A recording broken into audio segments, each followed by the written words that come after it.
আপনার আমার প্রাণের শহর, ভালোবাসার শহর, এই শহর কলকাতা। আর দক্ষিণ কলকাতার অন্যতম একটি ভালোবাসার জায়গা বৈষ্ণবঘাটা পাটুলি।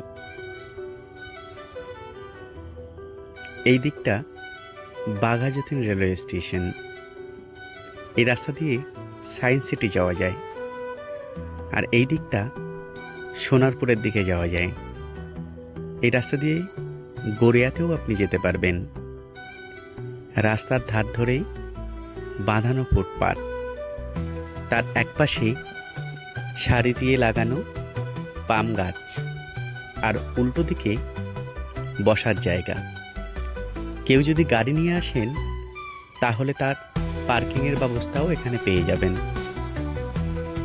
এই বাঁধানো ফুটপাত ধরে ধীরে ধীরে এগিয়ে চলুন সামনে।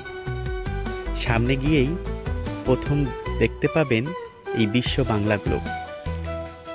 প্রতিনিয়ত ঘুরে চলেছে। জাতি ধর্ম নির্বিশেষে আমরা বাঙালিরা যে এক, তার প্রতীক এটি। এরপর আমাদের বাঙালি মনীষীদের মূর্তি, বিশ্ববরেণ্য কবি রবীন্দ্রনাথ ঠাকুরের, কিংবা যুগবতার যুগনায়ক স্বামী বিবেকানন্দের মূর্তি, এবং বাঙালিদের নয়নের মণি নেতাজি সুভাষচন্দ্রের মূর্তি আমাদের স্বাধীনতা সংগ্রাম এবং বাঙালি কালচারের কথা মনে করায়। বাংলার চিরপ্রতিদ্বন্দ্বী দুই ক্লাব মোহনবাগান এবং ইস্টবেঙ্গলের বল দখলের লড়াইয়ের দৃশ্যটি সত্যিই আকর্ষণীয়। এরপর আসে বাঙালিদের শ্রেষ্ঠ আরেকটি আবেগ, সেটি হলো দুর্গাপুজো। এখানে দেখতে পাবেন মা দুর্গারে সপরিবারে বসে আছেন সিংহবাহিনী হয়ে। একদিকে দেখতে পাবেন শঙ্করধ্বনিতে ঘট এবং নবপত্রিকা আনার দৃশ্য, ঠিক তার পাশেই ফুটিয়ে তোলা হয়েছে ধনুষীর নাচে ঢাকের বাদ্যিতে দুর্গা বিসর্জনের ছবিটি। সারা বছর ধরে দুর্গাপুজোর দৃশ্য মনে করায় এটি। তার পাশে দেখতে পাবেন চারটি ঘোড়ার রথে সওয়ারি হয়েছেন পুরুষোত্তম শ্রীরামকৃষ্ণ পরমহংসদেব।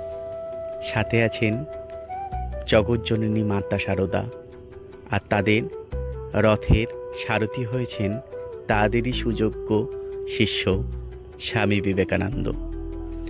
দক্ষিণেশ্বরের আদলে তৈরি ভবতারিণীর এই মন্দিরটি রাতের আলো আঁধারিতে এক অপূর্ব সুন্দর দৃশ্য আপনাদের সামনে তুলে ধরবে।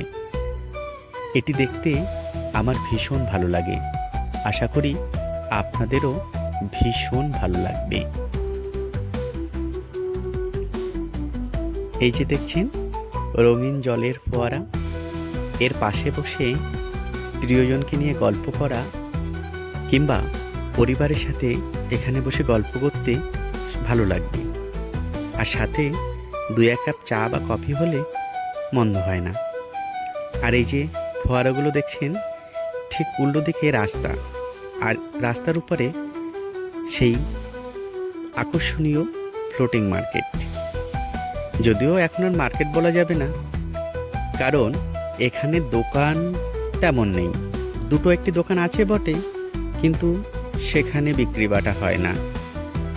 তবে এখানে যেতে হলে অতি সাবধানে যাবেন, কারণ রক্ষণাবেক্ষণের অভাবে এটির কিন্তু ভগ্নপ্রায় অবস্থা। এই যে দেখছেন এই নৌকাগুলি একসময় ছিল এক একটি দোকান, কিন্তু এখন না আছে দোকান আর না আছে কোনো দোকানই। যাই হোক, ছবি তোলার জন্য তো আসা যেতেই পারে। ঘুরতে ঘুরতে প্রচণ্ড খিদে পেয়ে গেছে, এবার কিন্তু খেতে যেতে হবে। এই যে দেখতে পাচ্ছেন স্যাভলনের হ্যান্ড ওয়াশিংয়ের জায়গা, এখান থেকে হাত ধুয়ে নিয়ে রাস্তার ধারে সারি সারি দোকান আছে। আপনার পছন্দসই খাবার এই সমস্ত দোকান থেকে আপনি খেতে পারেন।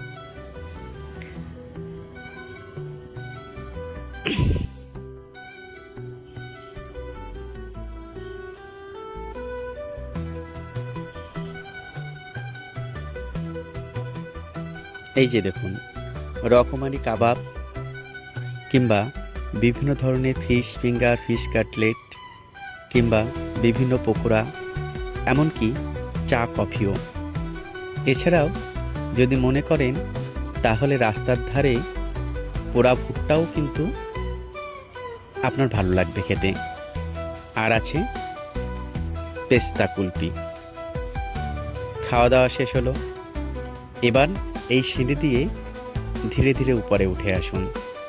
যদিও এটি রাস্তা পারাপারের জন্য বানানো, তবে উপরে উঠে 2 মিনিট দাঁড়িয়ে শহর কলকাতার দৃশ্য কিংবা প্রকৃতির দৃশ্য দেখতে ভালো লাগবে। যাই হোক, পাটুলি পর্ব আজকের মতো শেষ হলো। অন্য দিন অন্য গন্তব্যে আবার দেখা হবে। ততদিন ভালো থাকবেন, সুস্থ থাকবেন।